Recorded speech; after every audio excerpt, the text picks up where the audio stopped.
반갑습니다. 오늘은 역대하 36장 마지막이네요. 말씀을 함께 나누도록 할게요. 22절 말씀을 읽고 나누며 시작을 합니다. 바사의 고레스 왕 원년에 여호와께서 예레미야 입으로 하신 말씀을 이루시려고 여호와께서 바사의 고레스 왕의 마음을 감동시키셨다 하고 쭉 이렇게 이야기가 나오죠. 관점을 디자인하라라는 제목으로 말씀을 나누도록 하겠습니다. 역대하 36장은 이제 역대기서의 마지막 장이죠. 요시아의 아들 여호아하스와 그의 형제 여호야김, 또 여호야김의 아들 여호야킨, 그리고 삼촌 시드기야에 이어지는 역사를 소개해주고 있습니다. 그들은 모두 하나님 보시기에 악을 행하였고 거의 다 모두가 다 바벨론의 포로로 잡혀가잖아요. 70년의 포로기를 맞게 됩니다. 훗날 페르시아 고레스 왕이 아수르를 정복하고 그가 종교 다원주의적인 입장에 있었잖아요.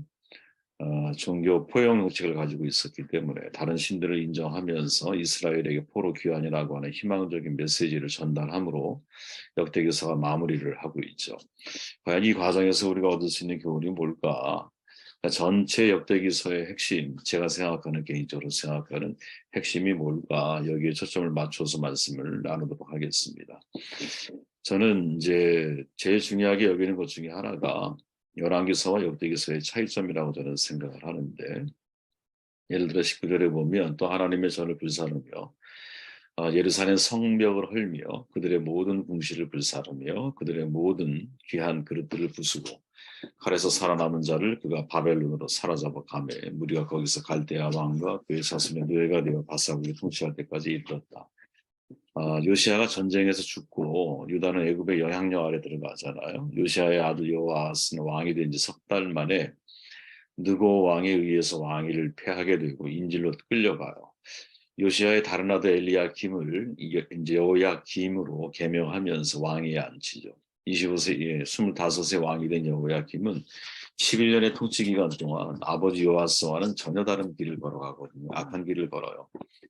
이때 하나님께서 신흥제국 바벨론의 느부갓네살을 통해서 유다를 심판하죠. 바로 이 무렵에 예레미야와 하박국이 활동을 하고 또 어린 다니엘은 바벨론의 포로로 끌려가죠. 이게 주전 605년 정도 예상을 하고 있습니다. 느부갓네살은 여호야김을 바벨론으로 잡아가고 또 그의 18살 된 아들 여호야긴을 왕으로 세워요. 하지만 여호야긴도 자기 아버지처럼 악행을 해가고 바벨론으로 포로가 돼요. 바벨론은 다시 요시아의 남은 아들 시드기야를 이제 왕으로 세우는데 그가 유다 역사의 마지막 왕이 되는 거죠. 눈이 뽑혀서 쇠사슬에 매여 포로로 끌려갑니다. 이러한 역대기의 독특한 특징이 있는데 역대기는 페르시아에 살고 있는 에스라가 포로 귀환 이후에 기록한 책이라고 우리가 알려져 있잖아요. 남유다가 망한 후에도 유다 자손들은 끊임없이 태어나고 자라잖아요. 당연히 이들에게 후손들에게 조상들의 이야기, 하나님에 관한 이야기를 가르쳐야만 했는데 그들을 가르칠 수 있는 공적인 기관도 없고 책도 없고 뭐 제사장도 없고 아무것도 없는 가운데 있었죠. 이것을 안타깝게 여긴 에스라는 직접 이 일을 본인이 실행에 옮기기 시작을 해요. 그는 역사의 기록을 통해서 우리의 뿌리가 어디인지 하나님은 어떤 분이신지를 분명하게 일깨워 주기를 원했거든요. 그래서 역대기는 족보부터 시작을 하는 거예요. 족보부터. 유대인의 뿌리가 되는 족보를 상당히 길게 언급을 하죠. 근데 그들의 조상들에게 역사하셨던 하나님의 존재를 선명하게 부각시킵니다.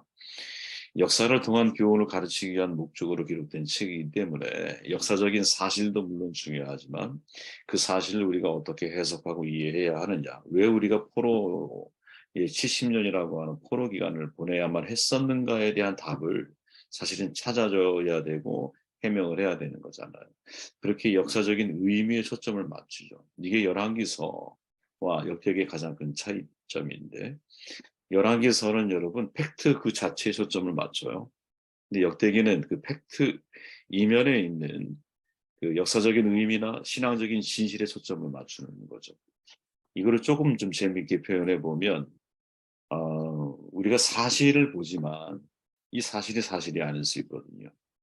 사실과 진실은 다르다. 옛날에 창세기 우리가 말씀 나눌 때 한번 다루지 않았습니까? 사실은 여러분 우리의 눈에 보이는 사실은 진실이 아닐 수 있거든요. 그렇게 사실 중요한 것은 뭐냐? 사실 속에서 진실을 보는 것이 중요하죠. 특별히 우리 그리스도인들은 내가 사실을 바라보면서 그 이면에 어떠한 진실을 볼 수 있느냐에 따라 삶을 해석하는 능력이나 살아가는 방향과 내용이 완전히 달라질 수 있는 거거든요. 우리는 잘 알잖아요. 히브리 기자에 우리가 말을 들었던 것처럼 이 세상 모든 지어진 것들이 우리는 하나님의 말씀으로 지어진 줄을 믿는 거예요. 그죠? 여러분 태초가 어떻게 만들어진지 눈으로 확인한 사람이 어디 있습니까? 아무도 없어요, 여러분. 왜? 인간도 피조물이기 때문에. 그러면 누군가 이 세상을 만든 분이 세상에 어떻게 지어졌는지를 우리에게 계시해 주셔야 되거든요. 성경은 계시의 종교잖아요. 특별히 성경은 특별 계시잖아요. 근데 그 계시의 말씀 속에서 세상이 어떻게 지어졌느냐? 하나님의 말씀으로 지어졌다고 우리에게 선언해 주고 있거든요. 그렇기에 이 사실을 믿고 이 사실에 대한 확신을 가지고 있는 사람은 하나님의 말씀 속에서 인생의 실체, 진실이 무엇인지를 본다라는 거예요. 말씀을 통해 사실을 확인할 때 사실은 진실에 가까워질 수 있다라는 것. 이걸 우리는 잊으면 안 된다라는 거죠. 역대기 기자는 고레스의 선포를 소개하고 있는데 고레스가 이렇게 선포하죠. 주 하늘의 하나님께서 나에게 이 땅의 모든 나라를 주셨다. 유다의 예루살렘에 그의 성전을 지으라 명령하셨다. 하나님을 섬기는 모든 백성들은 귀환하게 하라. 역사적인 사실은 이 고레스 왕이 이스라엘의 하나님 여호와를 믿는 신자가 분명히 아니에요. 표현하잖아요. 하늘의 하나님이 명령하셨다. 이렇게 기록을 하죠. 그는 종교 다원주의 이상을 가지고 있는 사람이거든요. 정작 고레스가 섬겼던 신은 벨과 네보 신이라고 알려지고 있잖아요. 고레스가 대제국을 건설할 수 있었던 이유가 뭐냐? 다른 민족의 고유한 종교, 또 관습, 이것을 인정해주는 종교적인 포용 정책, 관용 정책을 펼쳤기 때문이거든요. 적대 세력이었던 신바벨로니아 같은 경우는 종교를 완전히 억압을 했죠. 그래서 많은 사람들이 원망이 있었어요. 결국 이것이 문제가 되죠. 그러나 고레스는 다른 나라의 종교 관습 이것을 존중하고 군인들이 점령지의 주민들을 약탈하지 못하게 철저하게 그것을 이제 방지시켰죠. 종교 관영 정책의 일환으로 이스라엘의 귀환을 생각했을 거예요. 그러나 역대기 기자는 그 생각 이면에 뭘 강조하고 있는 거냐면 하나님이 감동을 주심이 있었다라고 기록을 하는 거라. 이걸 어떻게 확인할 수 있어요, 우리가? 근데 역대기 기자는 사실 팩트는 종교 관영주의 정책을 가지고 다른 나라 사람들을 대하고 있는 그러다 보니 이스라엘 포로 귀환도 거기에서부터 시작이 되었다라는 게 역사적인 패턴. 그게 팩트인데 그런데 역대기 기자 특별히 에스라는 그 이면에 누가 있느냐? 하나님이 계신다라는 거죠. 하나님의 감동 주심이 있었기 때문에 이 고레스라고 하는 이방인 왕도 그 왕이 이스라엘에게 선정을 베풀 수 있었다라고 말을 하는 거죠. 해석의 문제라는 거예요, 여러분. 인간은 일어난 사건 때문이 아니라 그 사건을 바라보는 자신의 시각 때문에 괴로운 것이다. 에픽테토스의 유명한 스토아학파 대표 철학자이죠. 저는 이 말을 신중하게 생각해 봐야 한다고 생각하거든요. 사건 때문이 아니야. 사건을 바라보는 나의 시각 때문에 진짜 괴로운 거거든요, 여러분. 사람은 사람을 바라볼 수 있는 눈을 가지고 있어요. 사람이 바라보는 건 다 똑같아. 팩트니까. 사물이건 사건이건 똑같은 시각으로 바라보는 거거든요. 눈으로 똑같이 보는 거야. 문제는 똑같이 바라보지만 서로가 이야기가 다르다. 왜 이런 일이 벌어질까? 똑같은 것을 바라보지만 나만의 관점을 가지고 바라보기 때문이거든요. 의식하든 의식하지 못하든 간에 누구든 사람은 자기만의 관점을 가지고 있어. 이 관점은 우리가 시간을 어떻게 투자하고 어떻게 사용할지, 미래를 어떻게 살아내야 할지, 삶을 어떻게 해석해야 할지 이 모든 것들에 사실 영향을 주기 때문에 내가 어떤 관점을 가지고 살아가느냐에 따라서 삶의 질이 완전히 달라지는 거거든요. 관점을 디자인하라라고 하는 책이 있어요. 여러분 기회 되면 한번 읽어보세요. 박영호 대표가 쓴 책인데 이렇게 말하죠. 어떤 관점으로 바라보냐에 따라 해석하는 방식이 달라지고 전혀 다른 결과에 다다르게 됩니다. 사람들 사이에서 발견되는 능력의 차이는 바로 어떤 관점에서 바라보았느냐에서 기인하게 되어 있습니다. 대부분 사람들은 여러분 보고 싶은 것만 보고 듣고 싶은 것만 듣기를 원하거든요. 같은 영화, 같은 책, 심지어 같은 사건을 경험하고도 서로 다른 이야기를 해요. 그러나 보이지 않는 것들을 보고 들리지 않는 것들을 듣고 보이는 것 속에 그 이면에 있는 보이지 않는 것, 우리의 눈에 확인되어지는 것 이면에 있는 느껴지지 않는 것들을 느낄 수 있는 이런 비결, 이게 있다고 박영호는 말을 해요. 그 방법이 뭐냐? 다른 관점을 가지라는 거지. 그 관점을 디자인하라의 핵심은 뭐냐면 내가 다른 관점으로 세상, 사물, 또 사건, 문제 이거를 내가 이해할 수 있는 눈을 가져야 한다는 거죠. 저는 기독교인은 여러분 세상과는 다른 관점을 가진 사람이라고 생각하거든요. 관점의 핵심이 뭐냐? 하나님의 관점이라는 거죠. 여러분 땅에서 볼 때는 모든 게 다 커 보여요. 근데 하늘에서 보면 여러분 다 평지 같거든요. 땅에서 보이지 않는 것들은 하늘에서 보여요, 여러분. 토미 테드 목사님이 하나님의 관점이라는 책에서 자기의 딸과의 이야기를 소개하잖아요. 딸을 데리고 엘리베이터를 탄 거야. 처음에 둘이 탔으니까 엘리베이터 안에 요즘에 신식이니까 아름답잖아요. 그걸 이렇게 보고 있는데 한층 한층 올라가면서 사람들이 막 타기 시작을 한 거예요. 그러니까 애가 키가 조그마니까 아무것도 안 보여. 엉덩이만 보이는 거야, 상대방. 아버지한테 말하기로. 아버지 나 좀 들어주세요. 아무것도 안 보여요. 답답해요. 이렇게 얘기를 해요. 그러니까 토미가 그 딸을 이렇게 안아줘서 그러면서 그때부터 아이가 엘리베이터가 가지고 있는 원래 아름다움을 새롭게 보게 되는 거죠. 마치 이런 거라는 거죠, 여러분. 하나님의 관점이라는 게. 내가 하나님의 입장에서 이 하나님의 입장이라고 하는 것은 우리는 성경이라고 우리가 이야기할 수 있을 거예요. 그죠? 성경적 입장에서 우리에게 주어져 있는 모든 상황과 문제를 정확하게 바라볼 수 있을 때, 그죠? 성경에서 말하고자 하는 메시지가 무엇인지를 가지고 내가 정확하게 이 사회와 세상을 이해하게 되었을 때 하나님 마음에 가까워지는 것이지 이런 관점의 변화 없이 우리의 삶이 달라질 수 있을까? 이건 참 어려운 말이라는 거죠. 여러분 우리가 잘 알지만 우리는 보는 대로 믿는 것이 아니라 믿는 대로 보인다는 말, 이 말이 사실은 사실이거든요. 뇌에 속으면 안 되거든요. 여러분 인간에게 최면을 걸면 사실적인 것도 거짓처럼 보이기 마련이고 거짓도 여러분 사실로 보이기 마련이에요. 이 뇌의 어떻게 보면 한계성인데 정말 저명한 신경생물학자이잖아요. 어제 제가 말씀드린 것처럼 로제 스페리 박사가 뇌를 연구하는 이렇게 정보를 내요. 뇌는 현실을 있는 그대로 알아보는 기계가 아니라 나의 선택을 정당화하는 기계이다. 이 말이 이해되십니까, 여러분? 우리의 뇌라고 하는 것은 여러분 내가 이미 어떤 선택과 결정을 딱 내리고 나면 이것을 정당화하는 방향으로 흘러가게 되어 있다는 거예요. 내가 뇌를 통해서 무엇을 선택하고 결정하는 것 같지만 그게 아니라 우리의 뇌, 그러니까 이미 내가 선택과 결정을 한 거에 대해서 끊임없이 정당화시켜 나가는 방향으로 우리의 뇌는 사용이 되어지고 쓰여진다라는 거죠.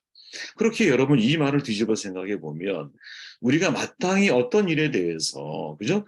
분명하고 확실한 관점을 가지고 있다면 오히려 이 분명한 관점이 사실을 정확하게 보게 만드는 힘이 그 속에 있는 거죠. 왜? 믿는 대로 보이는 것이니까. 그죠? 내가 가지고 있는 관점이 진실에 가까운 관점을 가지고 있어. 진리의 관점을 가지고 있어, 내가. 그러면 어떠한 팩트는 속일 수 있거든요. 아주 흔한 예지만 저 사람이 도둑이라고 누가 지명했을 때 경찰이 이렇게 그렇게 얘기를 했어요. 그때부터 여러분 그 사람과 내가 함께 있으면 어디에 신경이 쓰일까요? 저 사람이 뭐 훔쳐가지 않을까? 왜? 나에겐 이미 고정관념, 그죠? 그 사람에 대한 선입견과 고정관념이 딱 이미 결정이 되어져 있기 때문에 저 사람이 하는 모든 행동들은 다 도둑질을 하기 위한 행동처럼 보이는 거예요. 여러분. 이게 얼마나 무서운 겁니까? 근데 인간은 그런 뇌 구조를 가지고 있다라는 거지. 그렇게 사실은 분명한 관점, 다시 말해서 진리에 가까운 관점을 내가 가지고 있을 때 팩트, 사실을 속일 수 있지만 그 사실 속의 진실을 볼 수 있는 눈이 우리 가운데 있다라는 거죠. 다시 원점으로 돌아가 보면 열왕기서는 뭐라고 말했어요? 역사적인 사실을 그대로 진술을 해. 사울왕의 죽음을 여러분 길보아 산에서 블레셋과의 전쟁에서 패해서 죽었다라고 그 과정을 사실적으로 묘사하는 걸로 끝나요. 근데 역대기 기자는 뭐라고 말해요? 그가 하나님 앞에 범죄했기 때문에 죽었다 이렇게 말하는 거거든요. 이 관점의 차이라는 거야. 그러니까 사실을 하나님의 관점으로 해석할 수 있는 사람이 삶을 제대로 해석할 수 있는 사람이라는 거죠. 삶을 해석할 수 있는, 제대로 해석할 수 있는. 제가 어제 나눴던 것처럼 다시 거론하지만 중요한 얘기라서 말씀을 드리는 거예요. 히스기야가 죽을 병에 걸렸어요. 이 과정에 대해서 여러분 열왕기서에서는 그 죽을 병에 걸리고 회복되는 과정을 잘 설명을 해줘요. 근데 역대기 기자는 그렇게 설명하지 않아요. 죽을 병에 걸렸을 때 15년 생명 연장을 받지 않으면 그 이후에 벌어진 사건들에 대해서 더 많은 비중을 두고 이야기를 다뤄. 이유가 뭘까? 많은 사람들은 여러분 이 히스기야의 생명 연장의 꿈을 가지고 그죠? 여러분도 눈물과 기도로 기도하며 하나님이 여러분들이 기적적인 이런 은혜를 베풀어 주실 겁니다. 라고 말하기를 좋아하지만 진짜 하나님이 이 사건을 통해서 우리에게 전달하기 원하는 내용은 무엇이었을까? 이렇게 질문했을 때는 자, 하나님의 뜻은 분명했죠. 히스기야, 너 죽을 거야. 이미 이사야를 통해서 이렇게 말씀하셨거든요. 근데 이 뜻을 누가 뒤바꿔? 히스기야가 뒤바꿔요. 기도라고 하는 도구를 통해서, 눈물이라고 하는 도구를 통해서 그 자연의 섭리잖아요. 사람이 때가 되는 죽는 거. 그죠? 그 기한 누가 정한가? 하나님만이 알고 계셔. 그런데 그 뜻을 누가? 사실은 히스기야가 하나님의 관점에서 놓고 볼 때는 거역한 거죠. 그런데 거역한 이후에 벌어진 15년 동안의 삶의 결과는 너무나 비참하더라. 왜? 히스기야는 교만에 빠지고 그의 그 사이에 태어난 므낫세 왕은 이스라엘의 가장 악한 왕이 되잖아요. 그러므로 이 전체를 놓고 볼 때, 그죠? 역대기 기자가 하나님의 관점에서 우리에게 보기 원하는 것은 무엇일까? 질문해 보면, 그죠? 히스기야는 자기가 죽어야 할 때 죽어야 되는 게 맞다라는 거죠. 오히려 그게, 그죠? 남유다의 역사 속에서는 훨씬 더 어떤 일이 벌어질지는 모르지만 훨씬 더 선하고 아름다운 길이 진행되어질 확률이 높지 않았을까? 그런 의문을 갖게 된다라는 거죠. 많은 사람은 여러분 내 뜻을 관철시키는 것을 기도 응답이라고 생각하잖아요. 아니거든요. 하나님이 내게 행하기 원하시는 뜻을 내가 수용하려고 하는 결단이 기도일 수 있거든요. 예수님의 겟세마네 기도의 그 아름다운 모습이 뭡니까? 아버지의 뜻이여든 아버지의 뜻이 이루어지기를 원합니다. 이거 아니에요. 모세도 여러분 120살에 죽지 않아도 되는 나이야. 물론 그도 기도했어요. 살기를 위해서 기도했어. 가나안에 들어가길 원하는 거지. 누구라고 그런 마음 안 먹겠어요? 근데 하나님이 거절하세요. 어떻게 해요? 모세는 느부산에 죽는 거야. 받아들이는 거죠. 받아들이는 거. 받아들이는 거. 그렇게 어떤 관점에서 내가 팩트, 사실을 바라보느냐에 따라 그 사실 속에서 하나님 마음에 가까워질 수도 있고 하나님 마음에서 멀어질 수도 있다는 거죠. 그죠? 저는 여러분 사실 속에서 진실을 보는 사람이 이게 그리스도인이어야 한다고 생각해요. 그러려면 관점이 뭐 좀 근사한 표현을 써보면 관점을 디자인해야 한다라는 거죠. 디자인. 이때 디자인의 핵심은 하나님의 관점으로 보라는 거예요. 하나님의 관점으로 놓고 볼 때 말씀이 기반이 되어야겠죠. 그죠? 우리는 여러분 보는 대로 믿는 게 아니야. 믿는 대로 보이는 거예요. 여러분. 그렇기에 내가 어떤 선택과 결정, 어떤 관점을 가지고 퍼스펙티브라 그러잖아요. 어떤 관점을 가지고 사실을 바라보느냐에 따라서 전혀 다른, 그죠? 뭐랄까? 이해, 해석을 가질 수 있다라는 것이죠. 많은 이야기를 나눌 수 있을 거예요. 그런데 개인적으로는 역대기서를 읽으면서 퍼스펙티브라 그러죠. 야, 관점이 정말 중요한 거구나. 하나님의 관점으로 사실을 바라볼 때 진실에 가까워질 수 있구나 하는 생각을 하게 되었습니다. 말씀 듣고 기도하시고 제가 마무리